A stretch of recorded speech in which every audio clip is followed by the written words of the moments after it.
नमस्कार प्यारे साथियों, मैं अजीज स्वागत करता हूं आपके अपने प्यारे परिवार रोजगार विद अंकित पर। कैसे हैं आप सब लोग? आशा करता हूं बहुत अच्छे होंगे, स्वस्थ होंगे, लाजवाब होंगे।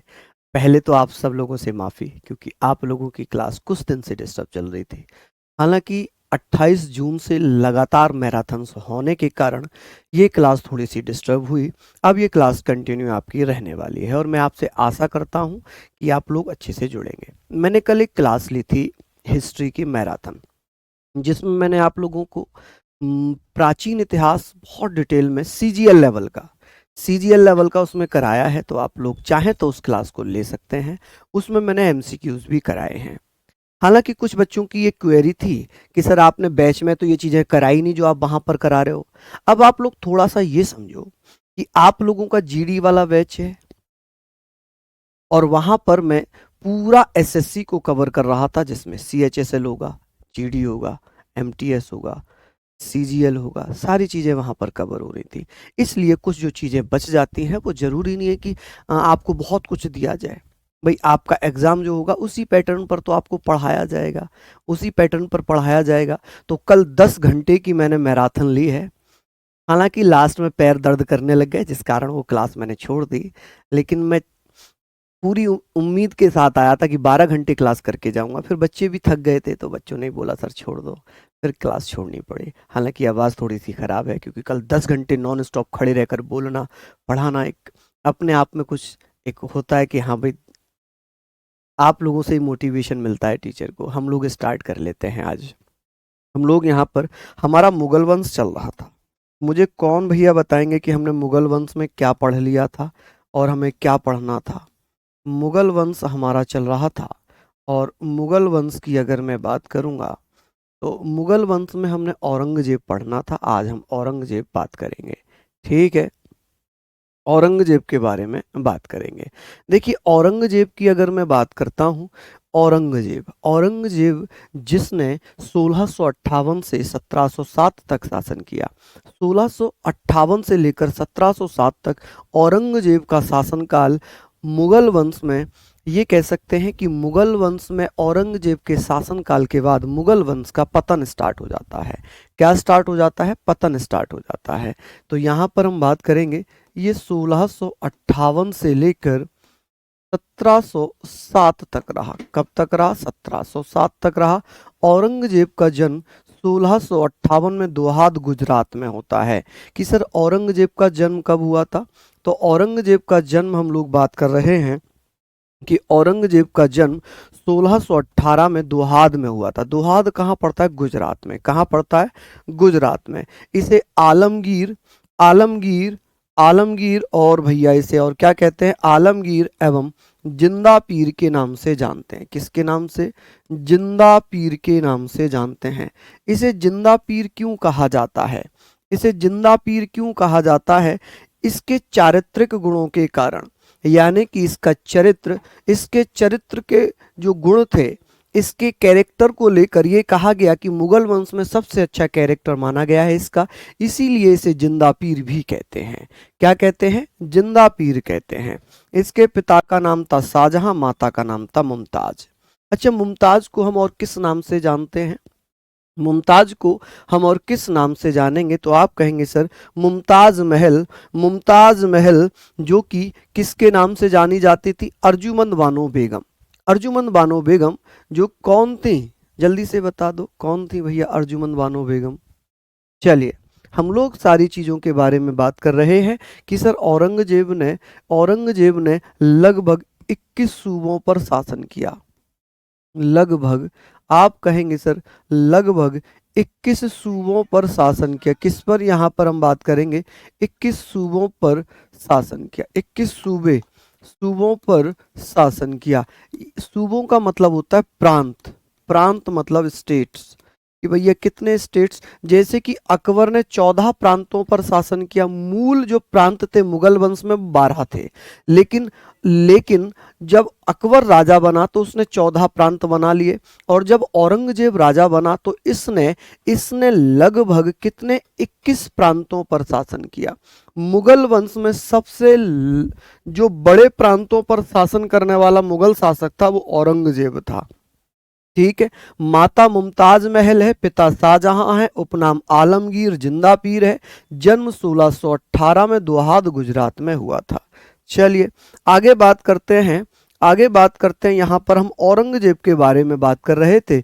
आप कहेंगे सर यहाँ पर हम बात करेंगे औरंगजेब, आप बताइएगा सर औरंगजेब जो कि 1658 से लेकर 1707 तक राजा रहा, इसने 21 प्रांतों पर शासन किया या सूबों पर शासन किया, प्रांतों पर शासन किया है।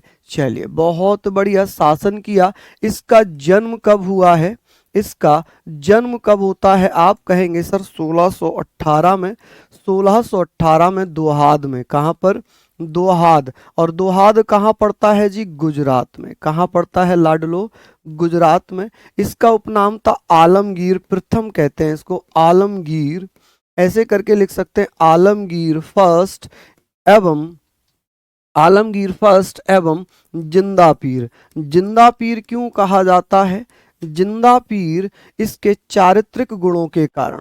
पिता कौन था इसका, शाहजहां। आप कहेंगे पिता कौन था, शाहजहां। कौन था जी, शाहजहां। माता कौन थी, मुमताज महल, मुमताज महल, ऐसे करके आप लोग लिखेंगे मुमताज महल। ठीक है जी, ये सारी चीजें आप लोगों ने लिख ली क्या।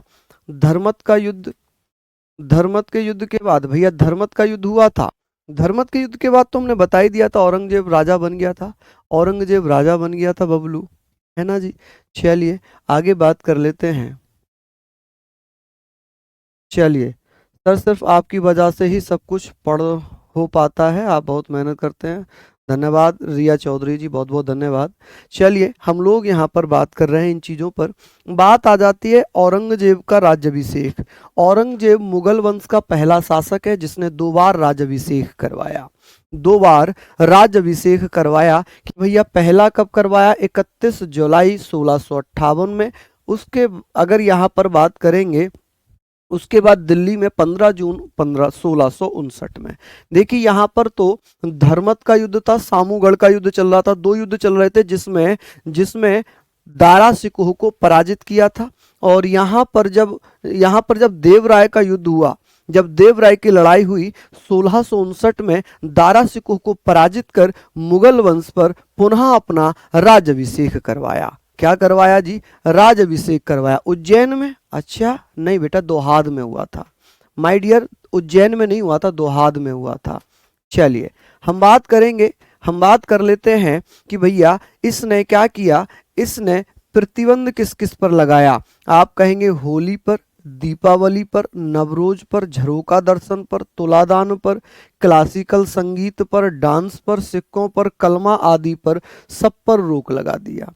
औरंगजेब मुगल वंश का पहला शासक था जिसने हिंदू त्योहारों पर प्रतिबंध लगाया था, हिंदुओं के त्योहारों पर प्रतिबंध लगा दिया। और ये पहला शासक है जिसने हिंदुओं पर सबसे ज्यादा विश्वास दिखाया।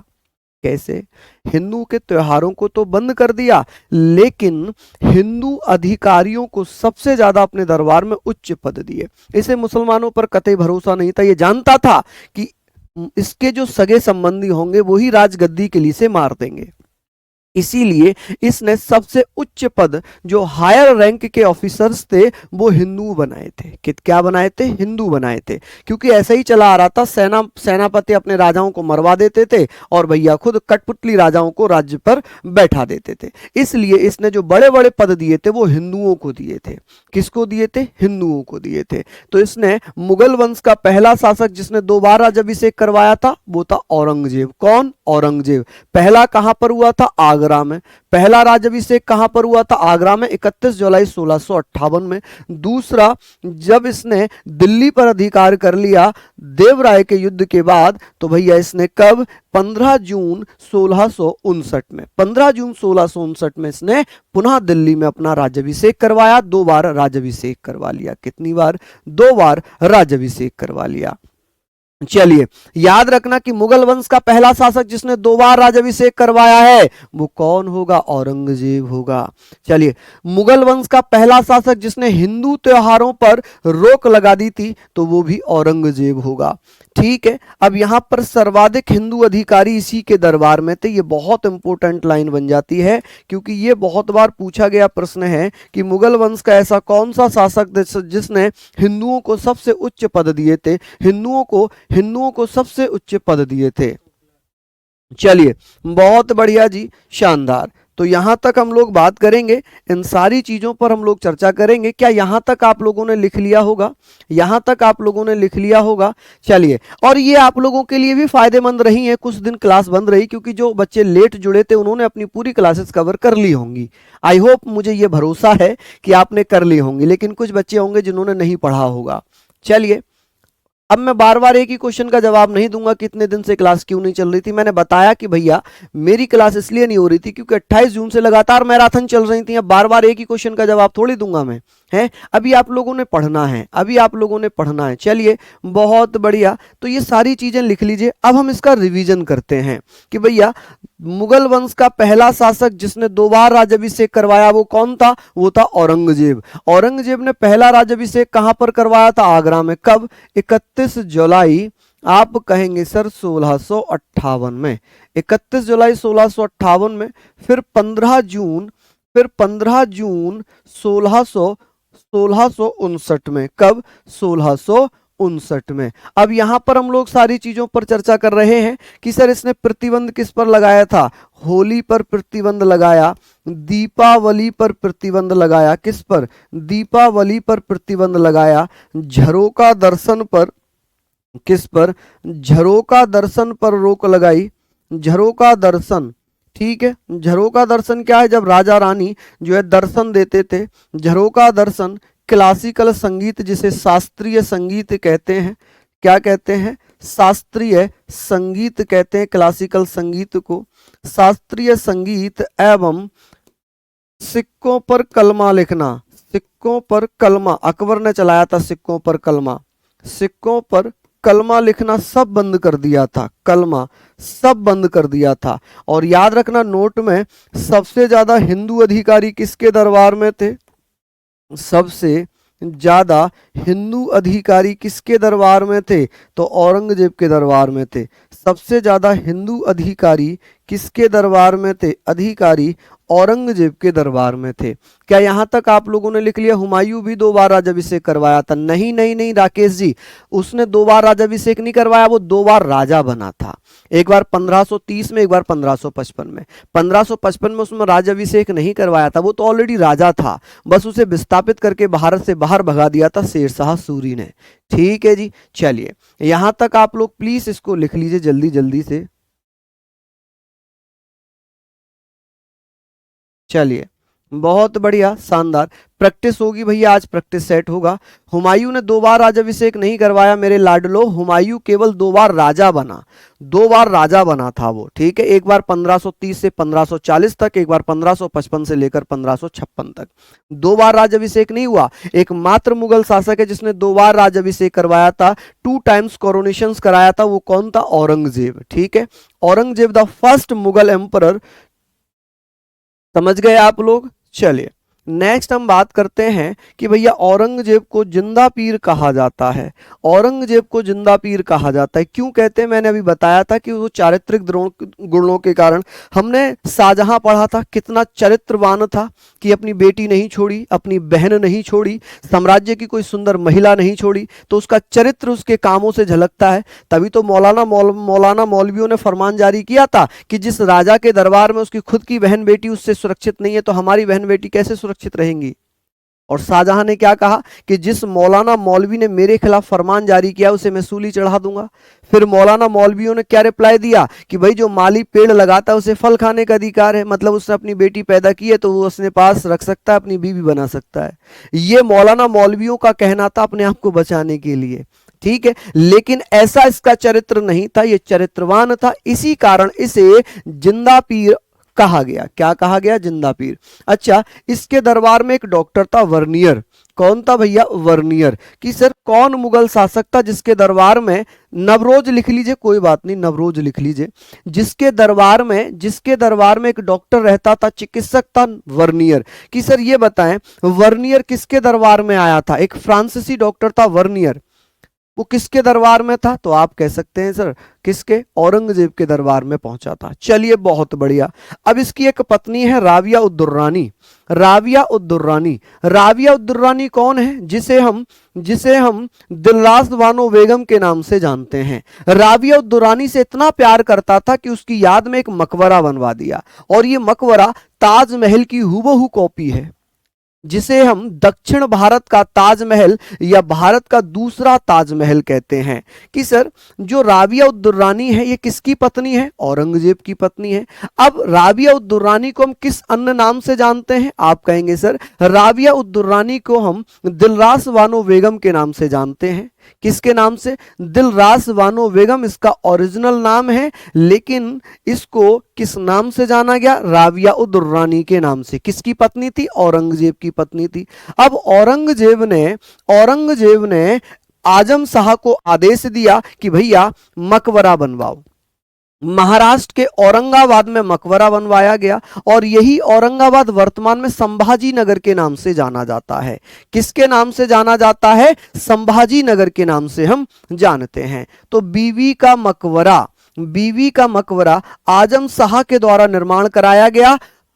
किसके कहने पर? तो आप कहेंगे औरंगजेब के कहने पर। अब ये कहां पर? संभाजी नगर में। संभाजी नगर को पहले औरंगाबाद के नाम से जानते थे। किसके नाम से जानते थे?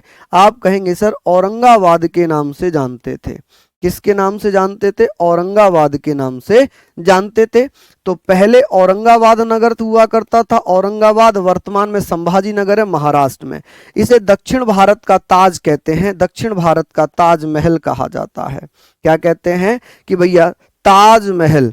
आप कहेंगे भैया क्या कहते हैं इसको? आप कहेंगे ताजमहल कहते हैं, ताजमहल कहेंगे भैया इसे, साउथ इंडिया का ताजमहल। ठीक है जी। निर्माण किसने कराया था? आजम शाह ने। किसके आदेश पर? औरंगजेब के आदेश पर। चलिए लिख लीजिए जल्दी जल्दी से इसको, जल्दी से नोट डाउन कर लीजिए, जल्दी से नोट डाउन कर लीजिए। हम लोग आगे बात कर लेते हैं कि भैया इसे क्या कहा गया है? इसे जिंदा पीर भी कहा गया। किसे जिंदा पीर कहा गया? आप कहेंगे औरंगजेब को जिंदा पीर कहा गया। एक डॉक्टर था वर्नियर। क्या नाम था जी एक डॉक्टर का? वर्नियर। ऐसे करके लिखा जाता है, और वर्नियर भैया ऐसे भी लिखा जाता है, वर्नियर। वर्नियर किसके दरबार में था? डॉक्टर था औरंगजेब के यहाँ पर। राबिया उद दुर्रानी किस नाम से जानी जाती है? तो आप कहेंगे दिलरास बानो बेगम। दिलरास बानो बेगम। आप कहेंगे दिलरास बानो बेगम। मकबरा, बीवी का मकबरा कहा गया। क्या कहा गया? बीवी का मकबरा। बीवी का मकबरा आप कहेंगे मकबरा किसने निर्माण कराया था? आप कहेंगे आजम शाह ने। किसने? आजम शाह ने। हम बात करेंगे सर संभाजी नगर में। पहले इसे क्या कहते थे? औरंगाबाद कहते थे। पहले इसे क्या कहते थे? औरंगाबाद कहते थे। ठीक है। और ये कहा? महाराष्ट्र में। अच्छा, संभाजी नगर में ताजमहल को क्या कहा गया है? ताजमहल। अच्छा ये बताइए, बीवी के मकबरे को दक्षिण भारत का ताजमहल, जो बीवी का मकबरा है, बीवी का जो मकबरा है, तो आप कहेंगे सर जो बीवी का मकबरा है इसे दक्षिण का ताजमहल कहेंगे। दक्षिण का ताजमहल, या भैया भारत का दूसरा ताजमहल कहेंगे। ठीक है जी। यहां तक आप लोग बताइए। हाँ, प्रैक्टिस सेट होगा आज 12 बजे, प्रैक्टिस सेट होगा आपका 12 बजे। यहां तक आप लोगों ने लिख लिया होगा, इसको जल्दी जल्दी से बताइए। आई होप आपने लिख लिया। नेक्स्ट आता है कि भैया औरंगजेब की एक बेटी थी जिसका नाम था जेबू निसा। जेबू निसा जिसे दुनिया की रोशनी कहा जाता है, बहुत सुंदर थी। और ये वो महिला होगी जो भैया क्या करती थी? फारसी में गजलें लिखती थी, शेर लिखती थी। ठीक है। जेबू निसा किसकी बेटी थी? औरंगजेब की बेटी थी। जेबू निसा किसकी बेटी थी? औरंगजेब की बेटी थी। ये किस नाम से गजलें लिखती थी? मखफी के नाम से। औरंगजेब की बेटी मेहरू निसा जिसे जेबू निसा के नाम से जाना गया, ये भैया मखफी के नाम से फारसी में शेर व गजल लिखती थी, शेल गजल रुवैया लिखती थी। ठीक है। इसका एक विद्रोही पुत्र था जिसका नाम था अकबर द्वितीय। अकबर द्वितीय ने अपने पिता औरंगजेब के खिलाफ विद्रोह कर दिया क्योंकि अकबर द्वितीय स्वयं राजा बनना चाहता था। ये वही अकबर सेकंड होगा जिसने राजा राम मोहन राय को राजा की उपाधि दी थी। क्या किया था? राजा की उपाधि दी थी। अब राजा राम मोहन राय कहां से आ गए यहां? क्योंकि राजा राम मोहन राय का जन्म 1772 में हुआ है। कब हुआ? 1772 में। अब यहां पर औरंगजेब का बेटा कौन था? अकबर द्वितीय। यही भैया राम मोहन राय को राजा की उपाधि देगा, जो आधुनिक भारत के जनक कहे गए हैं, जिन्हें हम आधुनिक भारत का अग्रदूत कहा गया है, जिन्हें पाश्चात्य शिक्षा का समर्थक कहा गया है। ठीक है जी, बहुत बढ़िया,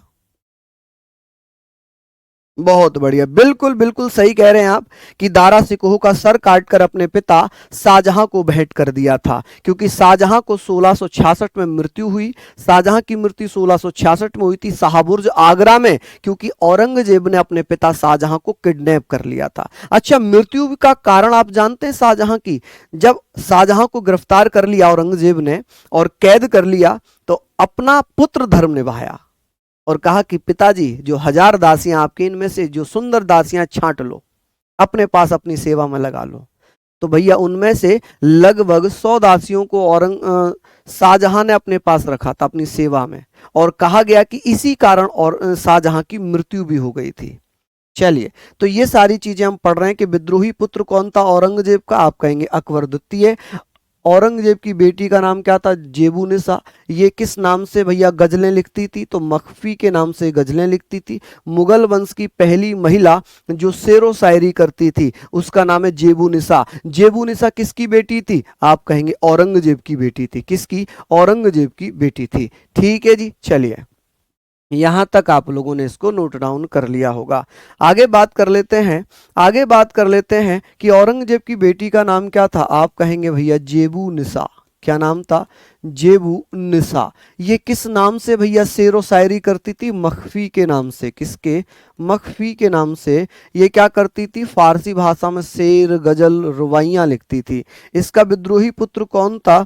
तो आप कहेंगे शहजादा अकबर सेकंड। कौन? अकबर द्वितीय। अकबर सेकंड की बात होगी, अकबर द्वितीय की बात होगी, अकबर सेकंड कह लें, अकबर द्वितीय कह लें। चलिए, बहुत बढ़िया, यहां तक हम लोगों ने लिखा। आगे बात आती है कि अकबर के द्वारा क्या क्या निर्माण कराया गया। देखिए, मोती मस्जिद है दो, मोती मस्जिद है दो, एक आगरा में है और एक दिल्ली में है। तो आगरा वाली किसने बनवाई थी? शाहजहां ने। और दिल्ली वाली किसने बनवाई थी? औरंगजेब ने। मोती मस्जिद कितनी है? दो, कि एक आगरा में, एक भैया दिल्ली में। आगरा वाली मोती मस्जिद किसने बनवाई थी? शाहजहां ने। दिल्ली वाली मोती मस्जिद किसने बनवाई है? औरंगजेब ने।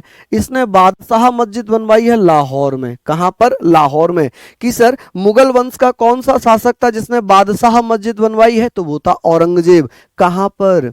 कहां पर बनवाई है? आप क्या कहेंगे? आप कहेंगे सर लाहौर में। गैर मुसलमान जनता पर शरीयत कर लागू करने वाला पहला मुसलमान शासक बना, कि भैया पहला मुसलमान शासक जिसने गैर मुसलमानों पर शरीयत कर लगाया। इससे पहले जो मुस्लिम शासक थे उन्होंने शरीयत कर केवल मुसलमानों पर लगाया था, और ये वही मुसलमान शासक होगा जिसने जजिया कर को 1679 में फिर से लगा दिया।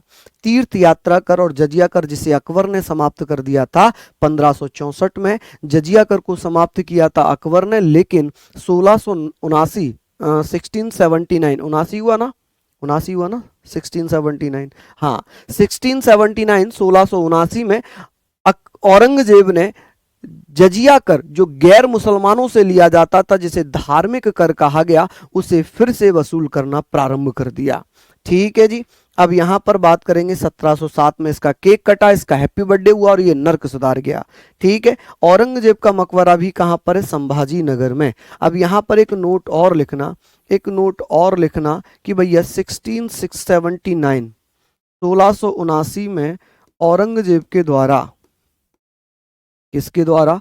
औरंगजेब द्वारा क्या किया गया? द्वारा जजिया कर, जजिया कर एवं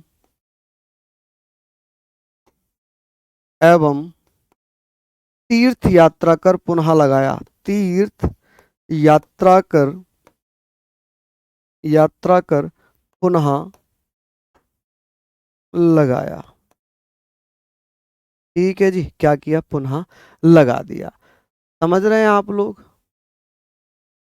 बहुत बढ़िया। तो ये सारी चीजें लिख लीजिए कि भैया मोती मस्जिद का निर्माण किसने किया, इसने कौन कौन से मंदिर तोड़े थे, मंदिर कौन से तोड़े थे? आप कहेंगे सर इसने कौन कौन से मंदिर तोड़े थे, बताइए। कि इसने काशी में कौन सा मंदिर तोड़ा था? इसने ज्ञान व्यापी मस्जिद बनवाई थी, ज्ञान व्यापी मस्जिद मथुरा में बनवाई है।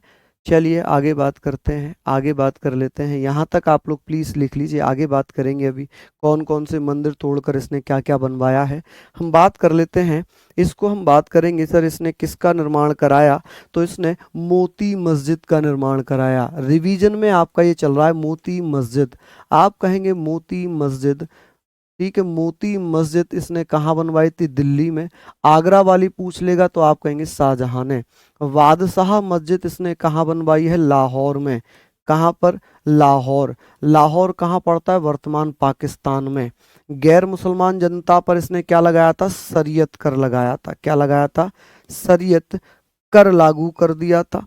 ठीक है जी। इसकी मृत्यु कब हो गई थी? 1707 में। और इसे कहाँ दफनाया गया है? इसे संभाजी नगर में दफनाया गया। संभाजी नगर पहले किस नाम से जाना जाता था? औरंगाबाद के नाम से, संभाजी नगर। अच्छा, इसकी भी अपनी कहानी है। पहले ये खुलदाबाद के नाम से जाना जाता था, फिर ये किरकी के नाम से जाना गया, और जब राबिया उद दुर्रानी की मृत्यु हुई, जब उसे दफनाया गया खुलदाबाद में, तो नाम दिया गया औरंगाबाद। और औरंगाबाद तब जाकर पक्का हुआ जब औरंगजेब को भी वहां दफना दिया गया, औरंगाबाद हुआ। लेकिन अभी 2023 में इसका नाम बदलकर क्या कर दिया गया? संभाजी नगर कर दिया। क्या कर दिया? संभाजी नगर कर दिया। चलिए आगे बात करते हैं कि औरंगजेब का मकबरा कहाँ पर है। आप कहेंगे सर संभाजी नगर में।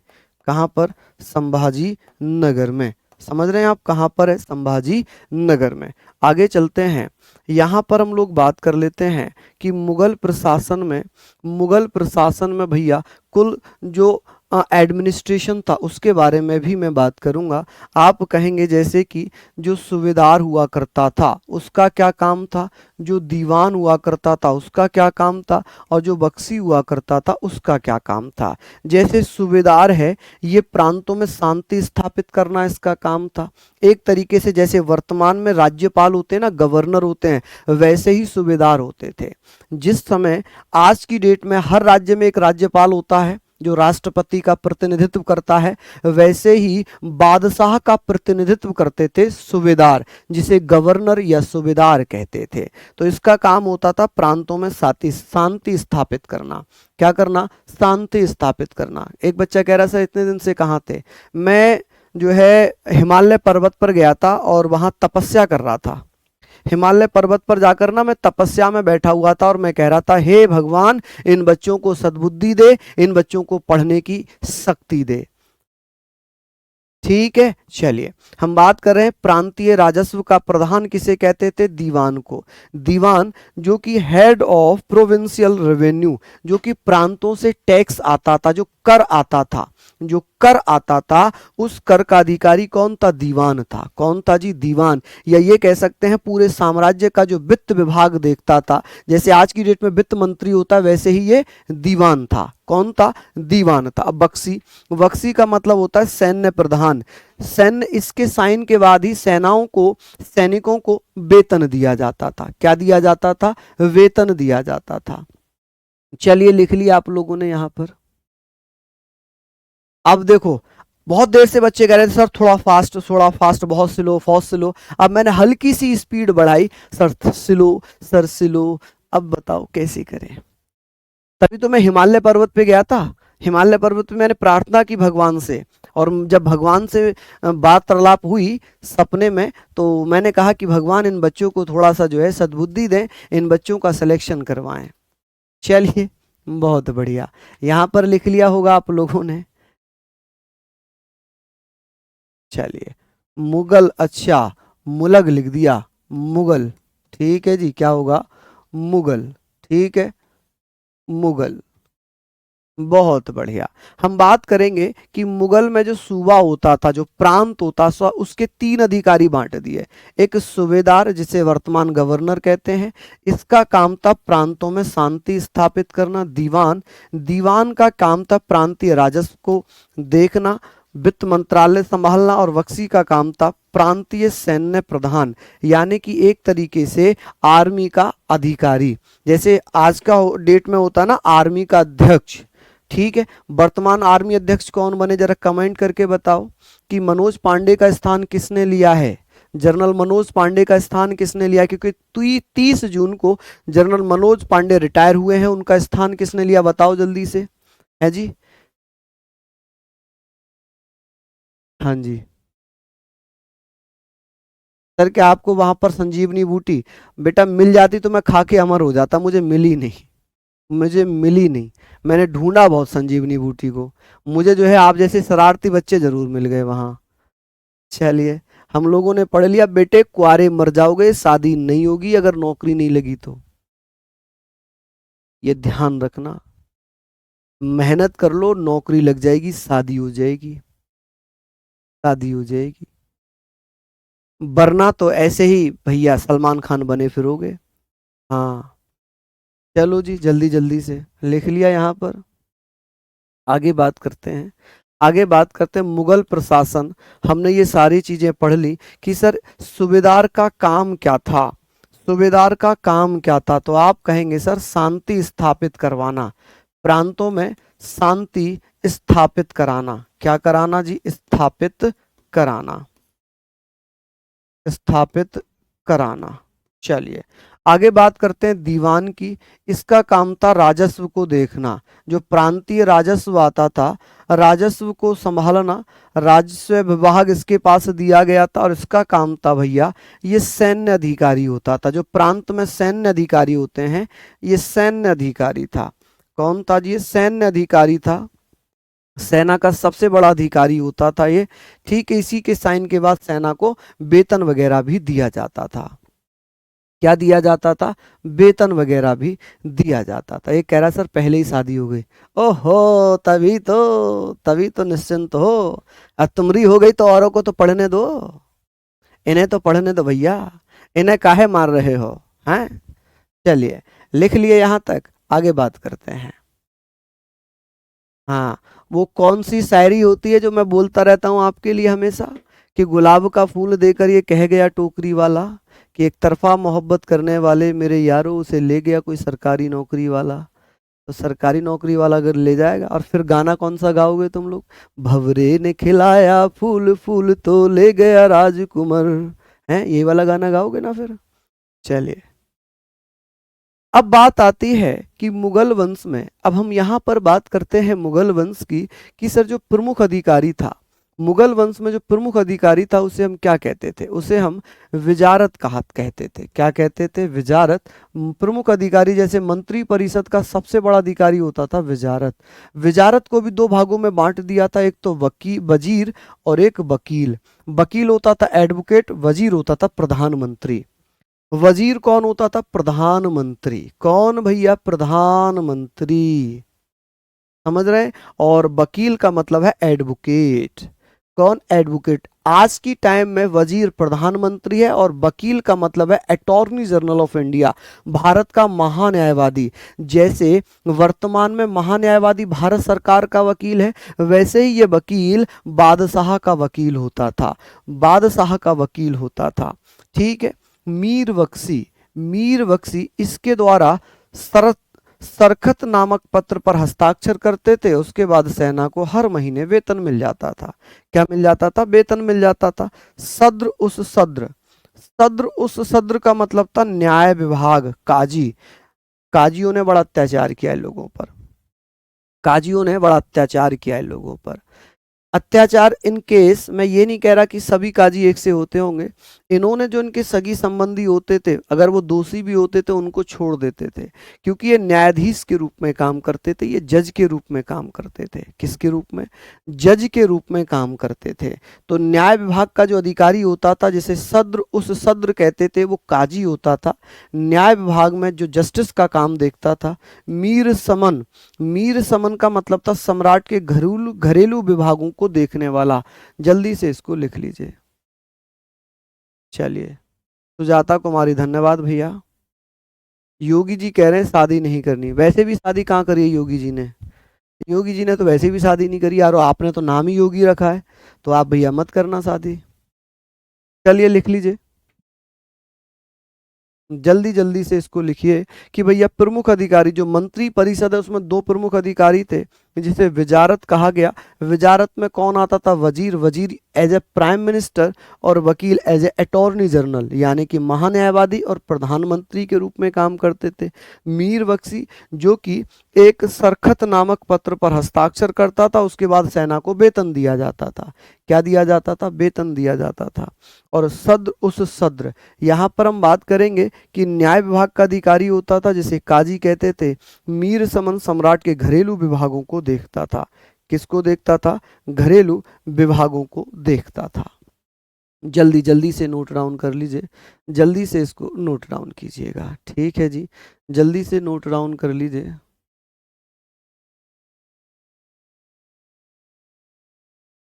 कर लिया होगा आप लोगों ने? बहुत बढ़िया जी, शानदार। आगे बात करते हैं कि प्रमुख अधिकारी कौन था भैया, तो आप कहेंगे विजारत, विजारत। और विजारत जो अधिकारी थे इसमें भी दो भागों में बांट दिया था, एक तो था वजीर, एक था वजीर, और एक था भैया कौन? वकील, वकील। ठीक है, तो मीर बख्शी द्वारा सरखत नामक, किस पर?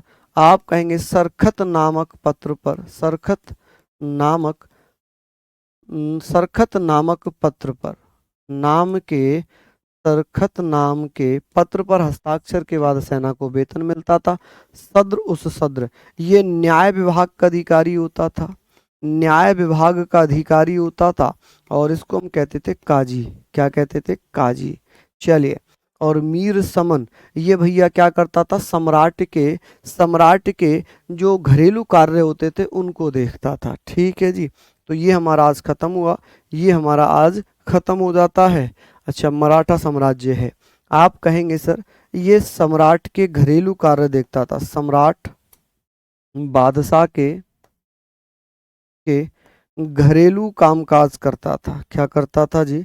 घरेलू कामकाज, कामकाज करता था, करता था। चलिए, बहुत बढ़िया, शानदार, लाजवाब। लिख लिया आप लोगों ने? यहाँ पर लिख लिया? चलिए, हमने ये पढ़ लिया। अब हमारे जो मध्यकालीन भारत में कल मराठा, मराठा और विजयनगर, दो टॉपिक ये बचे हैं। एक छोटे मोटे जो बचे थे वंश हो गए, जैसे कि किस किस वंश की स्थापना किस किस ने की, वो। तो तीन टॉपिक, तीन क्लास ये बची हैं, और 6 क्लास आपकी मॉडर्न हिस्ट्री, 9 क्लास टोटल बची हैं आपकी। अब 9 क्लास टोटल बची हैं, 3-4 दिन क्लास डिस्टर्ब हुई, वरना 10 तारीख तक मैं आपकी क्लासेस खत्म कर देता। अब 10 की जगह 4-5 दिन और एक्स्ट्रा लग सकते हैं, तो ये मानकर चलो 12-13 तारीख तक आपकी क्लासेस खत्म हो जाएंगी, ये आपकी पूरी क्लासेस समाप्त हो जाएंगी। ठीक है, तो आप लोग, चलिए इसको आप लोग अच्छे से पढ़ लीजिए।